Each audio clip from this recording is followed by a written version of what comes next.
أعوذ بالله من الشيطان الرجيم. بسم الله الرحمن الرحيم. عَمَّ يَتَسَاءَلُونَ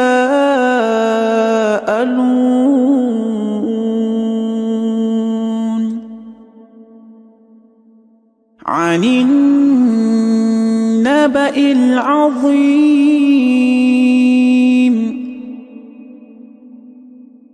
الَّذِي هُمْ فِيهِ مُخْتَلِفُونَ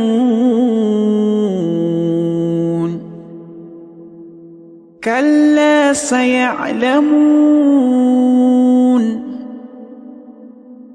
ثُمَّ كَلَّا سَيَعْلَمُونَ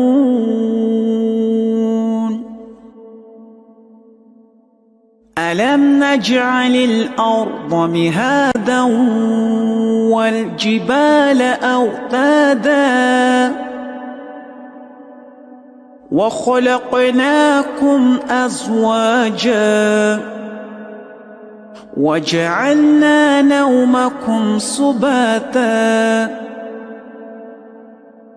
وَجَعَلْنَا اللَّيْلَ لِبَاسًا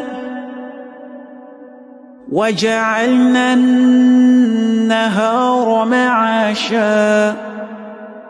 وَبَنَيْنَا فَوْقَكُمْ سَبْعًا شِدَادًا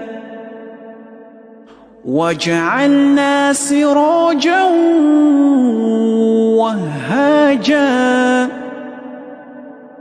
وَأَنزَلْنَا مِنَ الْمُعْصِرَاتِ مَاءً ثَجَّاجًا لِنُخْرِجَ بِهِ حَبًّا وَنَبَاتًا وَجَنَّاتٍ أَلْفَافًا إِنَّ يَوْمَ الْفَصْلِ كَانَ مِيقَاتًا يَوْمَ يُنفَخُ فِي الصُّورِ فَتَأْتُونَ أَفْوَاجًا وَفُتِحَتِ السَّمَاءُ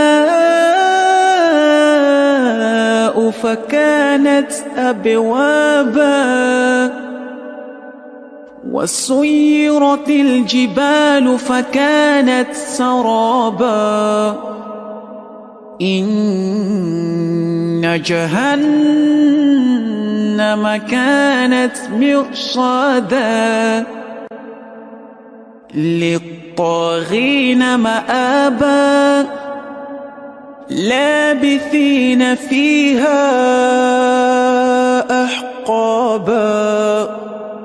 لَا يَذُوقُونَ فِيهَا بَرْدًا وَلَا شَرَابًا إِلَّا حَمِيمًا وَغَسَّاقًا جَزَاءً وِفَاقًا إِنَّهُمْ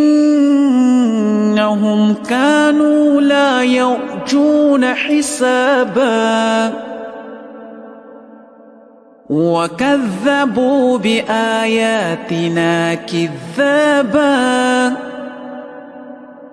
وَكُلَّ شَيْءٍ أَحْصَيْنَاهُ كِتَابًا فَذُوقُوا فَلَن نَّزِيدَكُمْ إِلَّا عَذَابًا إِنَّ لِلْمُتَّقِينَ مَفَازًا حَدَائِقَ وَأَعْنَابًا وَكَوَاعِبَ أَتْرَابًا وَكَأْسًا دِهَاقًا لَا يَسْمَعُونَ فِيهَا لَغْوًا وَلَا كِذَّابًا جَزَاءً مِّن رَّبِّكَ عَطَاءً حِسَابًا رب السماوات والأرض وما بينهما الرحمن لا يملكون منه خطابا يوم يقوم الروح والملائكة صفا لا يتكلمون إلا من أذن له الرحمن وقال صوابا ذلك اليوم الحق فمن شاء اتخذ إلى ربه مآبا إنا أنذرناكم عذابا قريبا يوم ينظر المرء ما قدمت يداه ويقول الكافر يا ليتني كنت ترابا أشهد أن